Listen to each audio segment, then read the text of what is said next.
জয়পুরহাটের পাঁচবিবি উপজেলার কাটাপুকুর দাখিল মাদ্রাসার মাঠে দিনব্যাপী ক্রীড়া প্রতিযোগিতা ও পুরস্কার বিতরণ অনুষ্ঠান অনুষ্ঠিত হয়েছে। এডুকেশনাল অ্যান্ড সোশিয়াল ওয়েলফেয়ার অ্যাসোসিয়েশনের আয়োজনে 28শে ডিসেম্বর শনিবার বিকেলে কাটাপুকুর দাখিল মাদ্রাসার মাঠে পুরস্কার বিতরণী অনুষ্ঠানে সভাপতিত্ব করেন সংগঠনের সভাপতি শফিকুল ইসলাম কলম। পুরস্কার বিতরণী অনুষ্ঠানে প্রধান অতিথি হিসেবে বক্তব্য রাখেন জয়পুরহাট জেলা ছাত্রদলের সাবেক সাংগঠনিক সম্পাদক শামীম হোসেন মণ্ডল।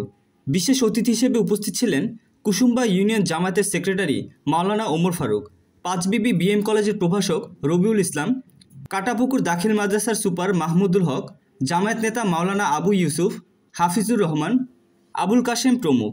শেষে বিভিন্ন প্রতিযোগিতায় অংশগ্রহণকারী বিজয়ী প্রতিযোগীদের মাঝে পুরস্কার বিতরণ করা হয়। দ্বিতীয় পুরস্কার, তৃতীয় পুরস্কার আবু সামা।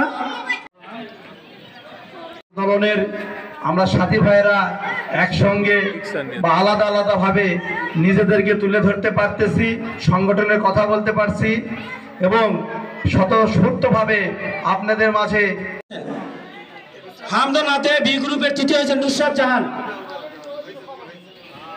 আন্দোলনের আমরা সাথী ভাইয়েরা একসঙ্গে বা আলাদা আলাদা ভাবে নিজেদেরকে তুলে ধরতে পারতেছি, সংগঠনের কথা বলতে পারছি এবং স্বতঃস্ফূর্তভাবে আপনাদের মাঝে